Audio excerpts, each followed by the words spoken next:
Alors, on voudrait avancer cette semaine. Encore un pas.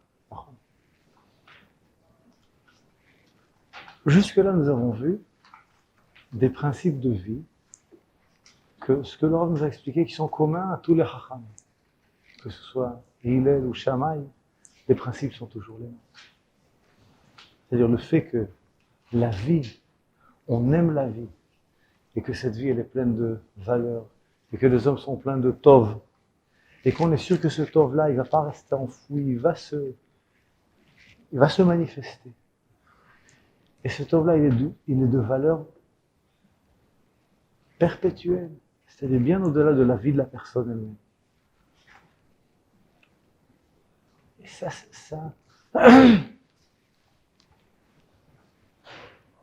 ça donne de la valeur, et ensuite de l'honneur et de l'amour vis-à-vis des gens. On a vu Hillel Azaken par exemple, qui a une relation honorable vis-à-vis des personnes, ensuite une relation chaleureuse de père et fils, il lui dit béni.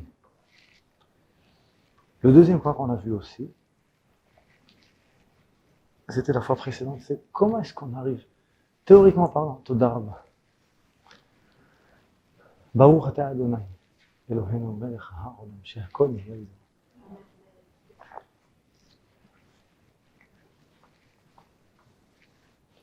Du point de vue de principe, on comprend, on s'identifie. Mais l'application, c'est-à-dire d'être confronté à une situation compliquée et de se dire, oui, mais qui est devant moi? Quelqu'un d'Aram Israël, ou peut-être plus large que cela, qui est plein de tov, qui est plein de yosher, qui est plein de droiture, de bonté. Il a en lui des richesses qui sont des richesses perpétuelles, éternelles. Et ça vaut son pesant d'or. Comment adopter une telle vision? Le Rav a dit dans la deuxième moitié de la phrase, il a dit Bekalout, facilement. Mais il y a quand même une condition. La condition, c'est de faire son tikkun à soi. On a vu la fois présente, à pied levé, on s'est souvenu des propos de Harambam qui a dit en fin de compte, nous avons deux grandes missions de notre vie. Ces missions, en fin de compte, elles regroupent en elles tout ce que nous avons autour de nous. Il a appelé ça Shlemut HaSichlit et Shlemut HaMidot. Il faut, je vais peut-être commencer par la fin, réparer ces midot.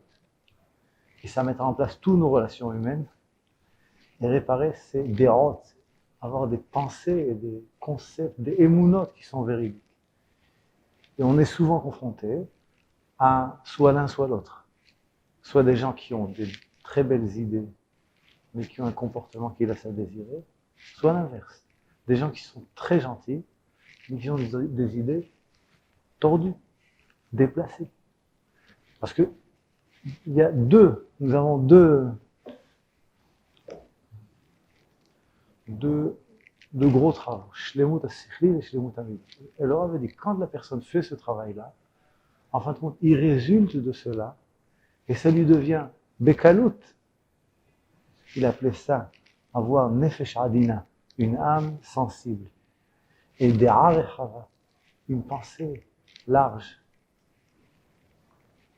Et quand on y est, alors il a dit ensuite, on arrivera beaucoup plus facilement à trouver le tov qui se trouve en toute personne. Entre parenthèses, de trouver le tov qui se trouve en toute personne ne veut pas dire qu'on n'a pas compris la situation. On a très bien compris que monsieur Hillel Azaken, il comprend très bien que le monsieur qui est devant lui, il y a un problème. Mais, si on veut, il retrouve en lui et il refait vivre en lui ses côtés importants, ses côtés chaleureux. Pour lui, c'est comme son fils. Il a des questions chashuvot. Et encore une fois, et encore une fois, encore une fois. Et à la fin, il lui fait une remarque. Fais attention avec ton ruach. Ça, c'était les principes généraux. Mais nous avons dit que ces principes, ils sont vrais pour Hillel et pour Shammai. Ce qu'on va ensuite comprendre, c'est... Alors, Hillel et Shammai, ils diffèrent en quoi? C'est-à-dire, avant cette étude-là, nous aurions dit Hillel, c'est un monsieur qui est très gentil et doux, et Shammai, c'est un monsieur qui est très coléreux ou très strict, très sévère. En fin de compte, ce qu'on a compris, c'est que Hillel et Shammai, les deux, et c'est pas surprenant, leur maître, c'est Abraham Avinu. Alors, ils connaissent Parashat, Lech Lecha, Vayera, Achnasat Orchi d'Abraham Avinu, etc. Les deux, il est clair que tous les Chachamim d'Am Israël, c'est Talmidim shel Avraham, Yitzhak et Yaakov, shel Moshe Rabbeinu, ils savent qu'il y a Katuv Batorah Va'avta le'arecha kamocha, ils le savent. Ils le savent.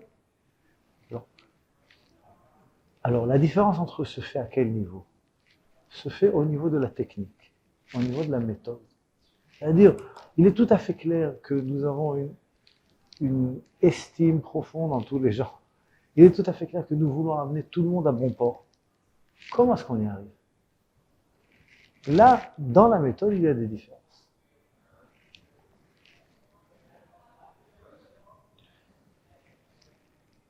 Et le langage de Chachamim, c'est pour Hillel, An Vetanut, et pour Shammai, Kapdanut. Et le Rav Kook a rajouté dans la première phrase, si vous voyez, en page numéro 1, l'avant-dernière ligne.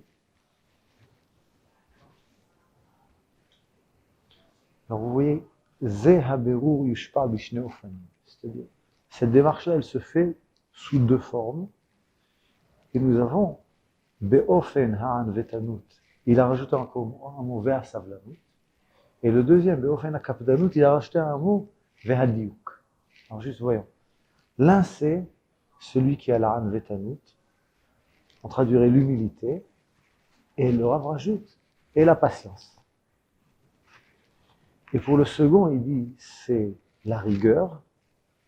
Il rajoute encore un mot très important, et la précision. Parce que Shammai, qui a la rigueur, il faut que cette rigueur vienne avec une très grande précision pour rester dans la direction du but auquel on veut arriver, ne pas... Maintenant, nous avons, dans ce paragraphe-là, les deux phrases qui suivent, en fin de compte, elles résument ces deux méthodes-là, ces deux personnalités qui sont deux méthodes d'application des principes qu'on a vus préalablement. Et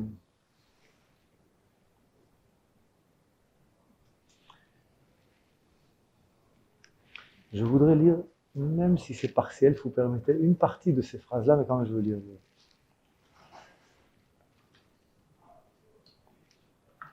Alors voyons la suite de la phrase, enfin la suite du paragraphe. C'est l'avant-dernière. Ha'an vetanut tar'e et godel gadol hu koach hatzedek ve'hatov. L'humilité montre combien est grande la force de la justice et du bien, tzedek ve'tov. Alors, c'est-à-dire, tout d'abord, il y a là deux principes.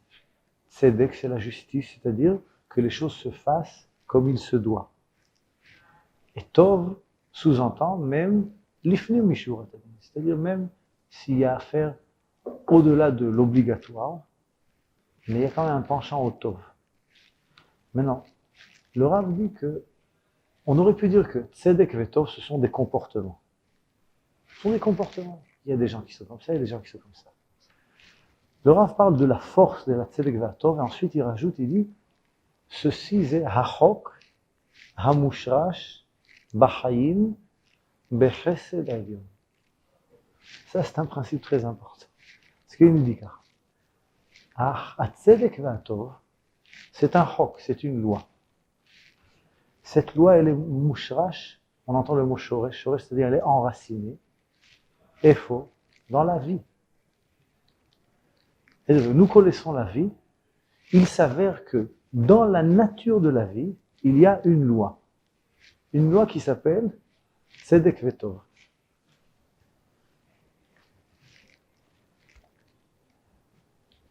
C'est-à-dire, si on veut, par définition, dans toute vie, il y a du Tzedek et de la bonté. Et d'où est-ce que ça vient? Bechesed Elyon. C'est Akadosh Baruch Hu qui a fait ça comme ça.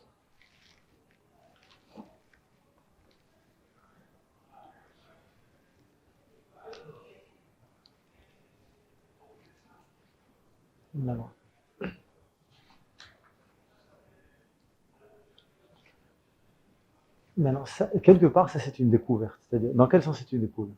C'est de nous dire, si vous comprenez bien la vie, pas monsieur un tel ou madame une telle, la vie, si vous avez bien perçu la vie, dans la nature de la vie, il y a le bon et la justice, le tzedek et le tov. Ça se trouve dans la nature de la vie.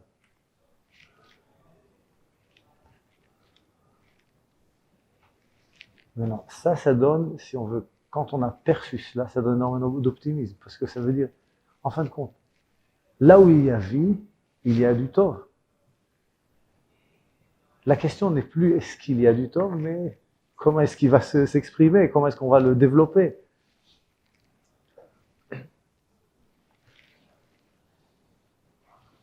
Et il dit que ça, c'est chesed. C'est comme ça qu'il a fait son monde. Il a fait, c'est le chesed HaKadosh Baruch Hu.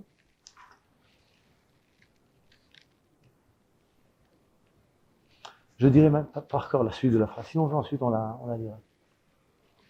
Maintenant, on peut dire, Besed. Il y a dans la vie, tzedek et tov, c'est très profond. Mais ce n'est pas la seule chose qu'il y a. Il y a aussi des problèmes. Alors, quelle est la relation entre ces deux côtés? Ça, d'un côté, il y a l'autre. Dit le Rav, dans la suite de cette phrase-là, il dit que Akadosh Baruch Hu a fait le Tov de telle façon qu'il ait la capacité d'englober, de joindre à lui, d'inverser toute situation. Ou si vous voulez, j'ouvre une toute petite parenthèse. Toute petite parenthèse. C'est dans le domaine physique du monde. Il y a déjà plusieurs dizaines d'années que le monde est préoccupé par la question de le réchauffement de la planète. Okay?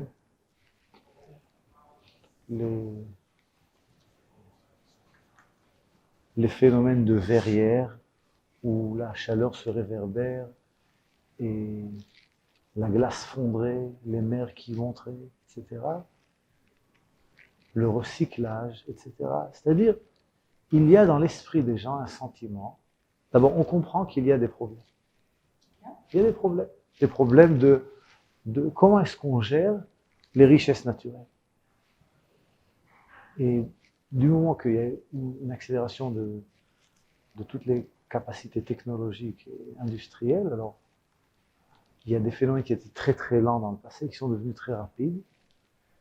Et maintenant, les gens craignent que la planète perde son équilibre. C'est-à-dire que la température monte, les glaciers fondent, le niveau de l'eau monte, c'est le cas à Venise, disons que, mais que ça devienne règle générale et que en fin de compte, les villes en bord de mer dans tous les pays du monde soient inondées, que toute la vie change. Maintenant, je soulève seulement une pensée. Dans cette crainte-là, il y a quand même quelque chose qui se trouve et qui n'est pas exprimé. Il y a ici une supposition que dans la nature, il n'y a pas un système d'auto-équilibre. C'est-à-dire, parce que si on continue, tout ça va s'abîmer. Mais c'est vrai, nous connaissons notre côté, on comprend qu'il est problématique. Mais est-ce que la nature a certaines richesses innées, qui permettent à gérer des extrêmes et à ramener dans l'équilibre? Si vous voulez une image très très très très simple physiquement parlant, est-ce que la nature, vous savez, en physique, dans l'équilibre, on peut décrire deux types d'équilibre. Un, c'est un pendule, un fil avec une masse. Et si vous prenez cette masse-là et vous la déplacez, elle va revenir au milieu. C'est vrai qu'elle est déplacée. Elle va ensuite passer de l'autre côté. Mais à la fin, elle va revenir au milieu. Parce qu'il y a quelque chose un équilibre naturel dans ce système-là. Il y a un autre type d'équilibre. Vous prenez un balai. Parfois, les enfants, ils s'amusent à mettre le balai sur la main, à le mettre droit, et ils font comme ça. Maintenant, le balai est en équilibre, certes, mais c'est un équilibre qui est instable. Parce que tout mouvement va s'amplifier. Alors, il y a des équilibres stables et des équilibres instables. Maintenant, comment est-ce que nous voyons notre planète? Est-ce qu'elle est stable ou instable? C'est-à-dire, on peut se dire, mais si les glaciers fondent, ça va être la boule de neige. Ils vont fondre, l'eau va monter, les villes vont... etc., etc. Qu'est-ce qui va se passer? Apocalypse. Non, je commence par le domaine physique parce que c'est beaucoup plus... mais ensuite, on se posera la question. Les cultures eux-mêmes, quand elles se posent la question en hébreu, maïe, elles se disent, oh, il va, oui. Maintenant, ça va. Mais maïe, c'est l'apocalypse. Autant d'abord, du point de vue de l'esprit, c'est ce même sentiment que, en fin de compte, je vis dans un monde où si je fais des erreurs, ces erreurs vont s'amplifier et ça va partir dans le décor. Hein? Aboulaya. קודם כל לא יהיה. וב' גם הבבול בשליטה. אבל on sait déjà qu'il y a déjà הבטחה qui לא יהיה. לא יהיה.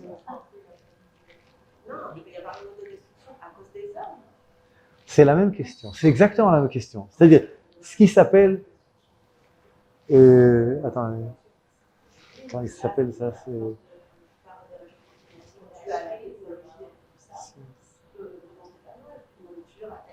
La science, Madame Idioni, science-fiction. C'est plein de cela. Ça peut être soit le christianisme, soit la science-fiction, soit le réchauffement de la planète. Du point de vue de la pensée, il y a quelque chose de commun. C'est le fait de dire, si les hommes font des fautes, ces fautes vont s'amplifier et ça va se perdre. Maintenant, je voudrais dire que Chachamim, dans leur langage très bref, ont résumé cette philosophie. Ils n'ont pas du tout méprisé, ils lui ont même donné un titre. Ils ont appelé ça la philosophie de la Chokhmah. Pourquoi? Parce que Chachamim ont une phrase, une image qui paraît très simpliste. Il dit, à Kadosh Baruch Hu, il avait une question à poser. Et sa question c'est, celui qui a fait une faute, quelle est sa punition? Alors il a posé la question à quatre instances, si vous voulez. Il a posé la question à la Chokhmah, à la Nevoua, à la Torah, et ensuite Akadosh Baruch Hu lui-même a donné la réponse. Au début, il a posé la question à la Chokhmah, qui veut dire la sagesse, la réflexion, la pensée humaine. Choté ma'onsho. Celui qui faute, c'est quoi sa punition? Et la réponse avait été Hanefesh hachotet hitamut. L'âme qui a fait une faute, elle va mourir. Sous-entendu que. Et ensuite, la question était adressée à la Nevoua. Slicha, je me suis trompé. Ça, c'est la tchouva de la Nevoua. La tchouva de la Chokhmah, c'est Hataim tirdofa. Je me suis trompé. Je m'excuse. La Chokhmah a répondu Hataim tirdof ra'a. Ra'a. C'est-à-dire que ceux qui sont fauteurs, le mal va les poursuivre. Si vous voulez, c'est un engrenage. Entre parenthèses, les paroles de la Chokhmah en aucun sens ne jugent. Elle ne dit pas c'est bien ou c'est mauvais. C'est en fin de compte un constat. Comment est-ce que ça fonctionne? Alors sache que dans ce monde il y a des engrenages. Et si tu es pris dans l'engrenage, ça tourne. Il n'y a qu'une seule direction. Ça c'est la Chokhmah. En fin de compte, c'est cette même pensée. Et Harim n'ont pas méprisé, ils n'ont pas dit c'est les idiots, c'est les bêtes, c'est les psy, ceux qui sont pessimistes. Ceux qui essayent d'analyser le monde seulement avec l'analyse logique, ils sont préoccupés. Parce qu'ils comprennent que là où il y a quelque chose de négatif, ça va en s'amplifiant. Moralement parlant, physiquement parlant, entre parenthèses, même dans les lois de la physique, vous prenez les lois de la physique, okay? Physique matérielle. Alors, dans les lois de la physique, il y a des lois qui parlent de conservation. Vous connaissez en français, rien ne se crée, rien ne se perd, tout se transforme. Mais la physique ne s'est pas arrêtée là. Et il y a un domaine qui dit rien ne se perd, rien ne se crée, tout se transforme, mais se transforme dans une certaine direction. Et ça va en se démontant, ça va en s'effritant. En physique, c'est la seconde loi de la thermodynamique, qui dit que voilà, le monde, les formes d'énergie deviennent de plus en plus éparses, non organisées, le monde va en s'élargissant. C'était Messoudar, ça devient le balagan. Tout ça, c'est la même philosophie. C'est la même philosophie de se dire, il y a des problèmes. Tout le monde comprend qu'il y a des problèmes. Mais qu'est-ce qui va se faire avec ces problèmes-là? Alors, une philosophie dit, ça va en s'amplifiant. Maintenant, on va essayer de retarder les processus. C'est vrai. Essayer au maximum de recycler, de faire attention. Mais on craint énormément ce réchauffement. Personne ne dit pour l'instant, il y a des systèmes d'auto-équilibre. Plus que cela. Ces auto-équilibres sont tellement bien que non seulement ça ne va pas se détériorer, mais ça va devenir même mieux que ce que c'était. Ça, c'est dans le domaine physique. Dans le domaine humain. Non seulement c'est pas l'apocalypse, mais c'est Mashiach. Oh là là, vous êtes fous. Alors maintenant, qu'est-ce que nous disons? Nous disons que le Tov et le Tzedek, le bien et la justice, c'est ancré dans la vie. Et vous voyez, les gens y vivent, c'est plein de bien, c'est plein de justice, c'est ancré. Qui est-ce qui a fait ça? C'est pas que les gens ils se sont fait, personne ne s'est créé lui-même, c'est quelque chose qui nous a mis dans ce monde-là. C'est lui qui a fait la vie. Il a fait la façon, la forme de cette vie-là, c'est que le Tov et le Tzedek soient ancrés, mouchrash. C'est dans le shoresh de la vie. Alors d'abord, on est plus tranquille. Pourquoi? Le Rav dit, Asher asa et hakol le tachlit hatov ve'atzedek. Le Elyon, Akadosh Baruch Hu, il a fait tout pour arriver à la finalité du Tov. Maintenant, il y a quand même une question à se poser. Le fait de dire que ce soit ancré, mais il y a quand même un autre côté, il y a aussi des problèmes. Comment est-ce que se mesure le Tov avec les situations problématiques? Alors je voudrais lire la suite de la phrase. C'est page verso, numéro 2, première ligne. Ad shegam kol hadvarim harechokim ve'ameoraot hakashim. Il s'avère que même tous les événements qui sont très lointains du Tov, tous les événements qui sont durs, yesh beyad hakoach haklali hamutba al tachlit hachayim. Il y a une force naturelle, teva, mutba, force naturelle, qui dirige la vie. Tachlit, c'est une direction. Elle a la capacité, deux capacités, très importantes. La première, c'est l'essapeach. L'essapeach, c'est annexer. Le Tov, il est tellement fort qu'il peut annexer tous ces phénomènes négatifs, et non seulement les annexer ensuite, les ishtamesh ben. Les annexer, ça veut dire, écoute, j'ai dans le bagage de la place, je peux aussi te transporter. J'arrive à me déplacer même avec toi dans ma voiture, tu ne me déranges pas trop. Ça, c'est annexé. Mais ensuite, on rajoute, c'est l'ishtamesh. C'est de s'en servir dans la bonne direction. Ok. Hein? Ok. Ok. C'est le principe de la tchouva, en fait. Okay. Nos sages nous ont dit, Ve'avta et Adonai Elohecha bechol levavcha. C'est Parashat HaShavua. Avraham Avinu s'est adressé aux malachim, il a dit, Sa'adu libechem. Ça veut dire, réconfortez-vous, reposez-vous, mais il aurait dit libechem. Mais dans Kriyat Shema, nous disons, Ve'avta et Adonai Elohecha bechol levavcha. Pourquoi Avraham Avinu n'a pas dit aux malachim, Ve'sa'adu levavchem? Si pour nous c'est levavchem, et pour eux c'est pas levavchem, nous dit Rashi, il y a une différence entre les malachim et nous. C'est que eux, ils n'ont qu'un seul lève. Ils n'ont pas d'Yetzer Hara. Mais nous, on a levavchem. On a deux côtés, deux penchants. Alors, si on continue cette démarche-là, Ve'ahavta et Adonai Elohecha, lo bechol libecha. D'accord? Bechol levavcha. Aime Hachem ton Dieu avec les deux côtés. Pas seulement avec Yetzer Hara, c'est aussi avec Yetzer Hara. Mais Dieu dit, mais Yetzer Hara, il est rare. Mais dans quel sens le Yetzer Hara, il est rare?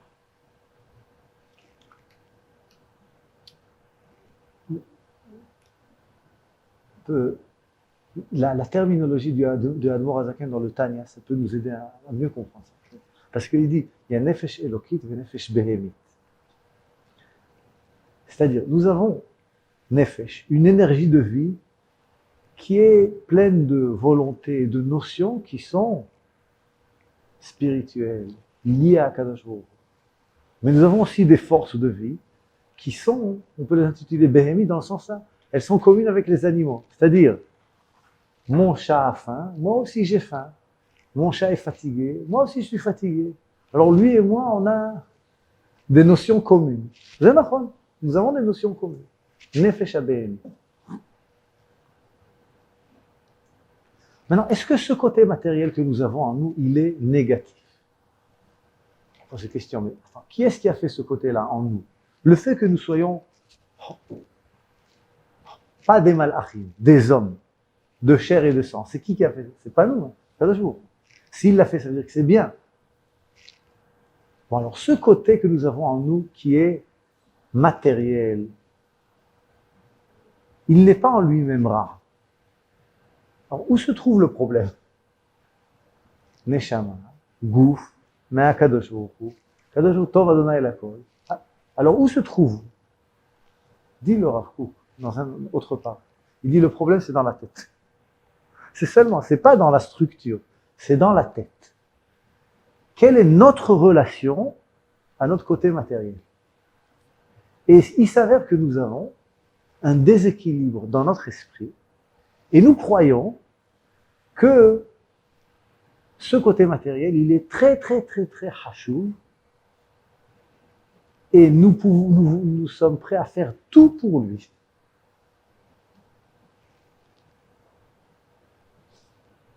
Alors, le fait qu'il soit hachouv, c'est vrai parce qu'Akadosh nous l'a donné. Mais nous avons dans notre esprit un déséquilibre. Et ça, c'est un penchant. Nous sommes attirés par le côté matériel. Maintenant, cette attirance au côté matériel, en fait, quand on pourrait poser la question, mais si le matériel n'est pas négatif, parce que c'est Akadosh qui l'a fait, alors l'attirance au côté matériel, quel serait le problème?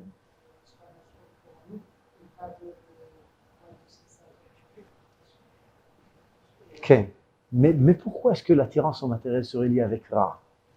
Alors j'aurais dit la chose suivante. Quand nous parlons de Tov et de Ra, nous voulons savoir les différents côtés de notre personnalité. Est-ce qu'ils arrivent à percevoir ces notions-là, à faire la différence entre l'un et l'autre? On vous dit, bon, quand je prends mon côté spirituel, moral, je vois que j'ai la capacité de dissocier le Tov du Ra. Maintenant, je veux voir mon côté matériel. Est-ce que le côté matériel de la vie a la capacité de cette dissociation-là? Je vais essayer de l'exprimer de façon, si on veut, très mathématique. Le côté matériel de la vie est régi par des lois. Ces lois sont formulées par les physiciens. Ils les enquêtent, ils les recherchent, ils comprennent de plus en plus, à chaque fois plus. Est-ce que dans les lois qui régissent le côté matériel de la vie, quels sont les paramètres qui influencent? Bon, prenons la loi de la gravitation, par exemple. On vous dit, bon alors, qu'est-ce qui crée la force, cette force d'attirance? Alors ce sont les masses et les distances. Bon, alors la masse, la distance. Et vous prenez les lois de l'électricité, on vous dit, bon alors c'est le potentiel électrique. Maintenant, nous voudrions savoir, est-ce que dans les lois de la nature, il y a des paramètres qui sont de source morale? C'est-à-dire, je donne un exemple très très simple. Est-ce que la gravitation s'est dissociée entre un tzaddik et un rachat? Deux personnes se trouvent en haut sur un pont. Le pont s'est effondré. Les gens vont tomber parce qu'il s'est effondré. La loi de la gravitation, elle dit, voilà, monsieur a tant et tant de kilos, la Terre est là, elle l'attire. Alors, nous voudrions savoir, est-ce que si monsieur est tzaddik, est-ce que la gravitation va être plus faible, il va atterrir plus doucement. Et monsieur qui est rachat va se prendre un bon coup, parce que mes gars, dit non, la gravitation ne sait pas ça. Elle n'est pas plus sympathique avec le tzaddik, pas plus méchante avec le rachat, ne connaît pas ce domaine-là. C'est-à-dire que le côté matériel de la vie, il n'est pas négatif, mais il ne s'est pas dissocié entre le bien et le mal. Hein? C'est pas dans la physique. C'est pas dans la physique. C'est pas. Bon, c'est pas. C'est au-delà. C'est au-delà. Alors, ça veut dire que notre côté physique, il est bien, il est tov, Akadosh nous l'a donné. Nous sentons une attirance à ce côté-là. On n'a pas encore compris le problème. Le problème, c'est le suivant. C'est que ce côté-là, il est aveugle. Dans quel domaine? Dans le domaine moral. Maintenant, ça veut dire que si je me laisse traîner, attiré par ce côté-là, je vais perdre la capacité de dissocier le bien du mal. Maintenant, si je perds cette capacité-là, je vais tomber dans le mal. Je ne vais même pas le savoir. C'est-à-dire que le problème de l'attirance, si on veut du Yetzer Hara, dans ce sens-là, ce n'est pas que lui-même il est rare, mais que du fait qu'il soit totalement inconscient de tort et rare, c'est même pas qu'il n'y a pas de libre arbitre, on perd l'information qui va alimenter notre libre arbitre. Alors nous comprenons, si c'est ainsi, pourquoi je peux être Oved Hashem et Yetzer Hara. Parce qu'il n'est pas rare en lui-même. Seulement, il est aveugle. Maintenant, si lui, il est le Baal Habayit, ça va mal se terminer. Mais si le Baal Habayit, c'est le Yetzer Tov, alors lui aussi, il va arriver à bon port. Et dans ce sens-là, les Malachim, ils ont libéré, mais nous, on a Ve'avta et Adonai Elohecha bechol levavcha. Levavecha, Yetzer Tov, ve'Yetzer Hara. C'est-à-dire, nous allons réussir, nous avons cette capacité de tout ce côté, toute cette énergie, toutes ces notions qui sont matérielles, quand elles sont mises à la place, eh ben, elles vont aller dans la bonne direction. Non seulement on va les saper à Chota, on va les annexer, on va avoir suffisamment de raisons pour les tirer avec nous, mais même les ishtamesh ben, on va s'en servir. Tout ça, ça va aller dans la bonne direction. Donc, je vous donne une petite image. Petite image dans mon esprit, c'est une famille. C'est une famille. Dans cette famille, il y a Baruch Hashem, des parents et des enfants. Abba ve'ima ve'yeladim. On se pose la question, deux familles, nous avons ici deux familles. On se pose la question, est-ce que les parents aiment leurs enfants? Alors nous prenons une image à un certain moment. Papa, achète-moi. Oui, mon fils. Ima, donne-moi. Oui, ma fille. Première image.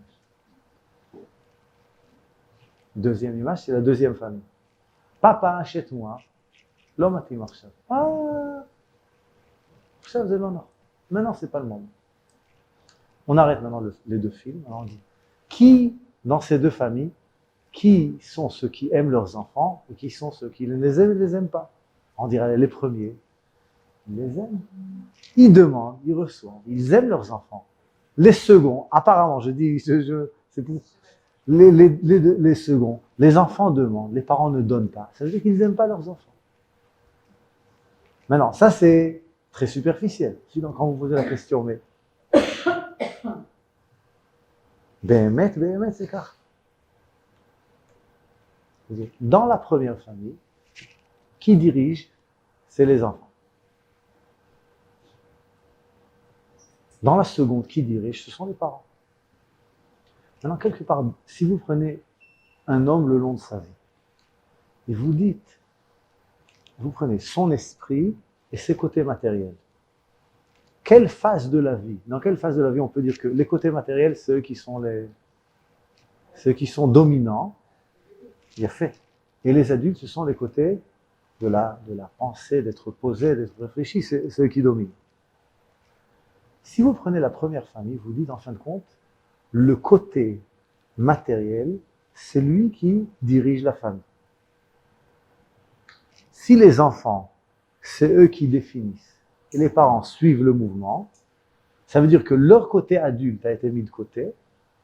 Le côté qui est dominant chez les enfants, c'est celui qui est dominant, et c'est le côté matériel, en fin de compte, qui guide la vie.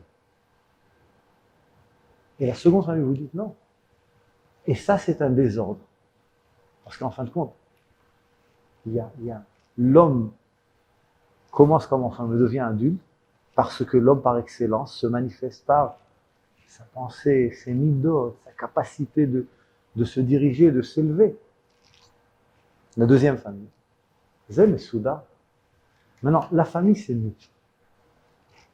Les enfants sont ici, et l'adulte, il est là. Maintenant, est-ce qu'à chaque fois que l'enfant il dit « donne-moi », tu lui dis « oui, mon fils ». Alors ça, si on est comme ça, mais en fin de compte, quand on fait de l'ordre dans la famille, les enfants, eux aussi, vont avoir leur dû. Comme il faut. C'est pas que la seconde famille, les parents n'aiment pas leurs enfants. Baruch Hashem, ils aiment leurs enfants. Ils les aiment tellement qu'ils comprennent qu'il faut les guider. Et que ça ne veut pas dire parce qu'ils ont un caprice, c'est pas pour ça qu'on va leur donner ce qu'ils veulent. Parce que c'est l'autre tov là. C'est pas bien pour eux. Et les parents ont cette capacité de comprendre le tov, de percevoir le tov du ra.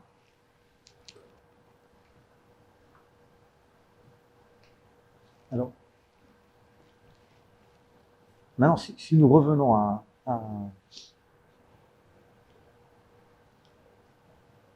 alors nous devons la avod Hashem bechol levav. Et nous avons cette capacité-là. Et maintenant, dit le Rav que cette première méthode, celle qui est celle de Hillel Hazaken, elle dit la chose suivante. Et Shammai le sait aussi. Mais la méthode, c'est la suivante. Il dit, le Tov, il est ancré en la nature humaine. Toute vie veut dire qu'il y a Tov. Et ce Tov-là, il est tellement grand qu'il a la capacité de traîner avec lui, et non seulement de traîner, même de se servir de toute situation négative dans une bonne direction. Hein? Non seulement, parce que le Rav dit les saper, ensuite les ishtamesh. Non seulement les saper, mais aussi les ishtamesh. Et en fin de compte, il est là, il y a devant lui ce monsieur-là. Il comprend très bien qu'il est l'obéseder bichlal, il est khatsouf. Mais ça, qu'est-ce qu'on fait avec ça? Attends une seconde. Tout d'abord, qu'est-ce qu'il y a avant qu'il y ait devant nous un khatsouf? Qu'est-ce qu'il y a devant nous? Il y a quelqu'un dans la Israël. Ce monsieur-là, il a du tov. Akadosh a ancré ça en lui. Et le tov de ce monsieur-là, il est plus fort que tous ses côtés négatifs. Alors on va faire avec ça maintenant un bon plat. C'est-à-dire, à chaque fois qu'il y a quelque chose de bien, on va l'amplifier. Il a posé une question. Poser des questions, c'est bien, d'accord? On va écouter sa question. C'est bien. Chez l'Agdola Shalt. Tu poses des questions, c'est très bien. Pose ta question, ton fils. Mon fils, pose tes questions. Alors, cette capacité de se poser des questions, de réfléchir et d'avoir des réponses. Allez, on y va avec. Et même à la fin, quand il lui dit à Hillel Azaken, Lo yirbu kontra, qu'il n'y ait pas plus de personnes comme toi, il dit, Mi penema beni. Alors, dans cette phrase-là, on comprend que, si on veut, c'est comme dégonfler le ballon. Ça, c'est le sentiment. Mais si on essaie de comprendre qu'est-ce qu'il a fait, en fin de compte, qu'est-ce qu'il voit, Hillel, devant lui? Il voit le Tov, il voit béni, il voit que c'est quelqu'un qui réfléchit. Parce que si c'est vous excusez l'expression, si c'est un deb, il ne peut pas lui poser des questions, puis penema. Il comprend que c'est quelqu'un qui pose des questions. Tu veux des questions? Maintenant, moi, c'est moi qui veux te poser une question. Mi penema béni. Pourquoi? Réponds-moi. Et il lui répond. Et quand il lui répond, en fin de compte, il dit le Hémet. C'est tout de suite le Hémet qui se manifeste. Il lui dit, mais j'ai perdu 400 zouzines.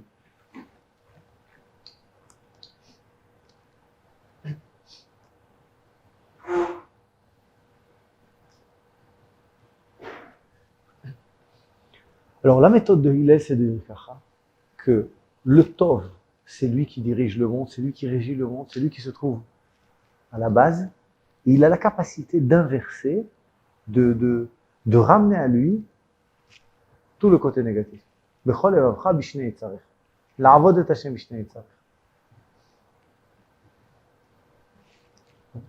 Si vous permettez encore quelques instants pour Shammai. Quand même, la prochaine fois, je ne la lirai pas, mais je vais essayer de la dire par cœur. La méthode de Shammai, qui se base sur la même philosophie, elle dit, certes, il est tout à fait clair que le Tov, c'est le Tov. Et ce qui est négatif, est négatif. Mais maintenant,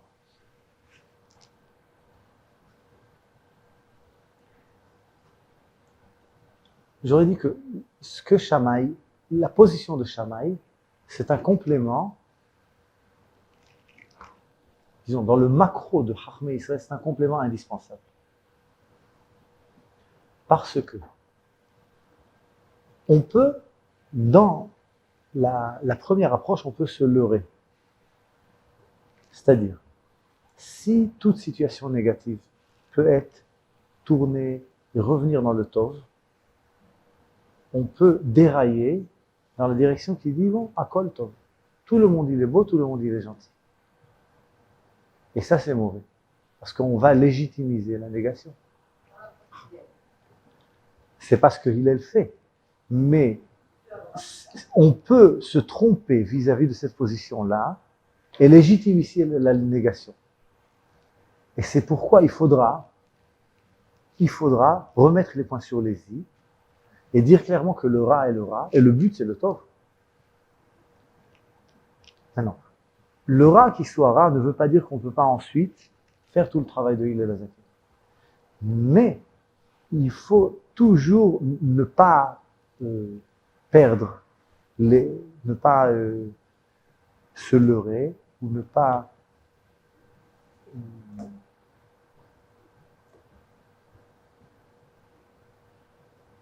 embrouiller les notions, et de dire de ce qui est négatif qui est positif. Ça, il faut faire attention. Et dans ce sens-là, il est très important de trancher, de couper court. Ça, c'est bien, ça, c'est pas bien. Et le bien, il est là. Le bien, il est là. Et là où vous êtes, Zélotov, on ne peut pas rester là. Et dans ce sens-là, c'est très important. Et Am Israël, Baruch Hashem, a été enrichi de ces deux Chachamim. Et il nous faut les deux. Bien sûr qu'il nous faut les deux. Jamais, au grand jamais, Shammai, sa personnalité a été effacée du Talmud.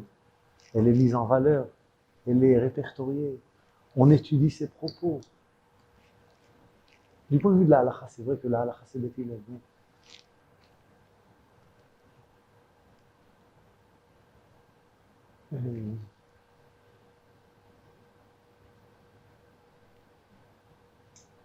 Okay? Je dis que le point essentiel que le Rav dit, que Shammai nous donne, c'est de ne pas tomber dans l'erreur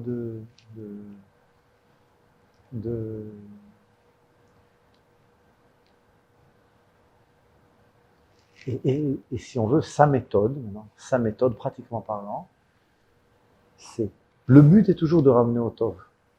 Comment est-ce qu'on ramène au Tov d'après Shammai? On définit de façon très claire où se trouve le Ra et on le bannit. C'est-à-dire, ça fait que jamais, au grand jamais, on va tomber dans ce Ra. Et on a vu que ça demande, mais ça demande du diouk. Ça demande une précision.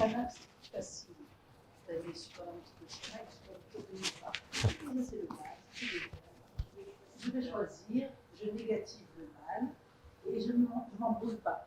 Je n'ai pas de chance, j'ai pas de risque d'embrouiller.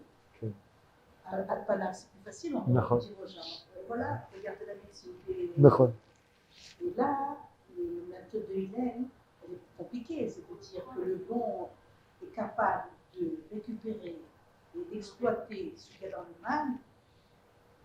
C'est pas facile à faire et pourtant c'est ce qu'on me recommande. Alors en fait, c'est de prendre le top qu'il y a dans le rat et laisser le rat du rat. C'est beaucoup plus difficile. C'est faire un petit dans le rat. En fin de compte, c'est la force et la leto. À la fin, c'est les gars. À la fin, c'est les gambres, parce qu'il dit les ishtamesh, les tachlit à yosher vatikut.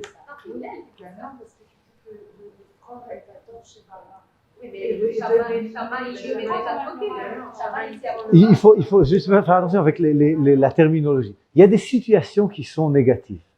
Mais il s'avère que la vie, elle est complexe.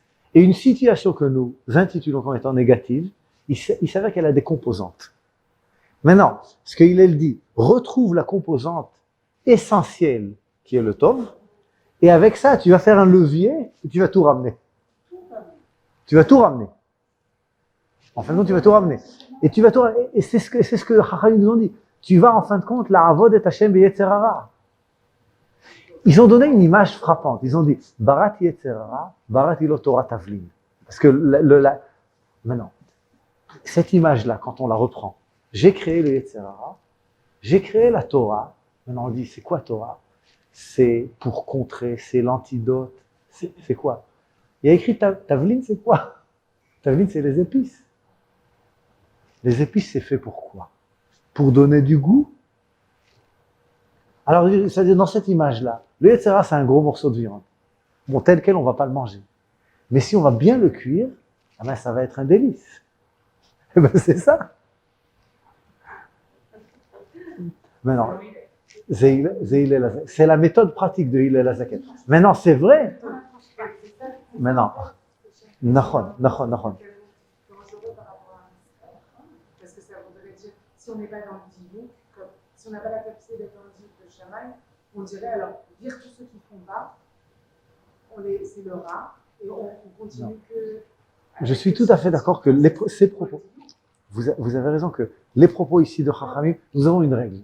Divrei Chachamim, aniyim b'makom echad, ashirim b'makom acher. Il est tout à fait clair que quand on prend un ma'amar de Chachamim, il faut ensuite prendre les ma'amarim complémentaires et compléter l'image. Pour l'instant, ce ma'amar, il est très Hillel. Il dit voilà, il faut être anvetan ke Hillel velo kapdal ke Shammai.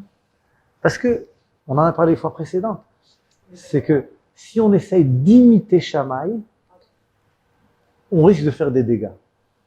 Parce que on risque, au lieu d'être dans toute cette philosophie-là de vie qui dit je veux le tov et je veux revenir, en fin de compte, Shammai veut que le monde soit tov. Et je reconnais que le tov est l'essentiel de la vie, que j'aime la vie à cause du tov qui se trouve en toute personne. Et c'est parce que j'aime tellement le tov de ce monsieur-là que je ne peux pas accepter. Et je coupe court, mais je coupe juste l'ongle, pas le doigt.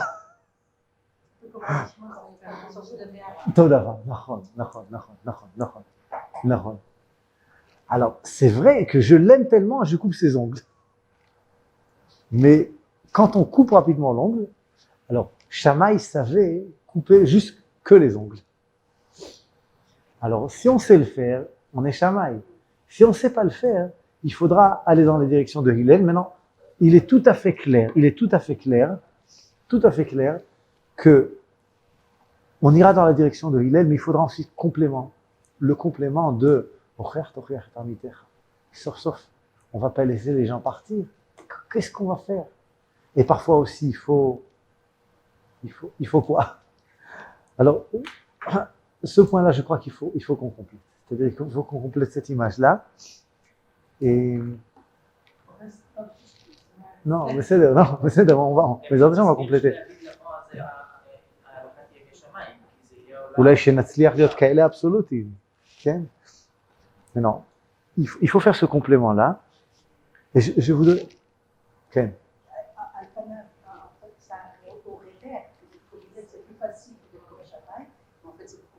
נכון. Beaucoup plus simple. Écoutez. Les enfants, ils voient, c'est noir, c'est blanc. Ça tu prends, ça tu jettes. Les enfants, Attends, d'être comme il est, c'est en fin de compte de reprendre ce comportement-là, c'est-à-dire de se mettre dans une situation ressemblante et de gérer la situation, d'être un aimant du Tov. Et cet aimant, il est tellement fort que ensuite on a réussi à neutraliser, à inverser les Tovas et à donner un bon conseil à la fin. Non, on sait le faire parfois. C'est pas con. On sait le faire parfois. Je pense qu'on sait le faire parfois. Et quand on arrive à le faire, on est très content. D'accord ? Parfois aussi avec nos enfants. Parfois on arrive, on n'a pas de patience. Parfois, mais quand on y arrive, mon fils, et lui, il est... Et là, tu enlèves tout l'air qu'il y a dans... On crève le ballon dans le sens positif du mot et il devient tout doux et tout hnin et halou et à kol beseder. On y arrive parfois. Alors ça, c'est ce complément. Je voudrais vous dire que suite à cela, parce que ça me fait réfléchir, et un des sujets que peut-être, Bezrat Hashem, je pense, qui est très proche de cela, c'est l'autorité des parents. La définition de cette autorité-là. Parce que nous sommes parents, nous avons des enfants. Et maintenant, vous pouvez dire, bon, il y a des livres de psychologie, mais qu'est-ce que la Torah nous a dit? Où est-ce qu'elle nous est? Quoi? Qu'est-ce que la Torah nous a dit? Parce qu'elle nous a dit, d'un côté, elle dit, comment on fait de l'ordre dans tout ça pour comprendre qu'est-ce que Akadosh nous a... Par exemple, un exemple qui pour moi il est flagrant. Dans la culture que nous avons, un enfant, il a cassé quelque chose chez le voisin, il faut dédommager. Est-ce que c'est là? Est-ce que c'est moi qui dois payer les dégâts de mes enfants? Attendez. Et maintenant, mon animal a fait des dégâts chez le voisin. Est-ce que dans quel cas je dois payer? Dans quel cas c'est pas moi qui dois payer? Alors c'est intéressant quand on voit que la Torah dit, mes animaux oui, mais mes enfants, c'est pas moi qui dois payer. C'est frappant, d'accord? Je dis mitzad adin parce que c'est pas ma possession. C'est pas ma possession. Mon animal, il est à moi, je l'ai acheté. Mes enfants, c'est chez lui, c'est Rachum Batabou. on n'est pas responsable. Non, j'ai pas dit qu'on n'est pas responsable. Je dis c'est pas notre possession. C'est pas mon bien, c'est mon bien. Mon fils c'est mon bien. Mon fils est une personnalité, ma fille, elle a sa issue, sa responsabilité aussi. Mais non, c'est à l'enfant de dédommager. Non, c'est pas ça. ce que Chachamim ont dit dans la Mishnah, que à la base, un enfant qui a fait des dégâts, Chaval pour celui qui a eu. Mais quand il va grandir, pas obligatoirement, mais s'il est bien, il va ensuite dédommager. Quand il va grandir. On lui a fait un Pourquoi il y a des enfants chez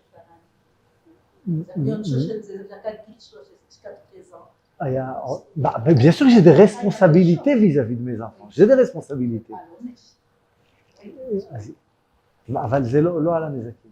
Bon, en tous les cas, alors ça c'est un sujet, je dis, on va compléter ce sujet de la patience d'un côté et des gvoulots de l'autre côté, et ensuite cette relation de notre responsabilité. Qu'est-ce que Chachamim ont, la Torah et Chachamim, ces relations, comment est-ce qu'ils les ont régies? Qui est לעשות בזה סדר, לעשות בזה סדר בראש. Quand vous dites que c'est le shoresh, c'est le tov, le shoresh, ça veut dire que c'est de là que tu sens. Ça veut dire que c'est la force la plus forte de la vie. Ça va ressortir. Ah, qu'il a dit mouchrash et moutbar, il y a deux expressions. Peut-être cette image-là, que si c'est le shoresh, les fruits, c'est ça ce que ça va donner. Nachon. Il est clair que nous avons une... Vous savez, une fois, le Rav Cherki, il a dit quelque chose. Il a dit, quand vous posez la question à un juif, Maïe, il a fait. Alors, les autres, ils disent, c'est l'Apocalypse, et nous disons, il est temps. Il est temps. Il est temps.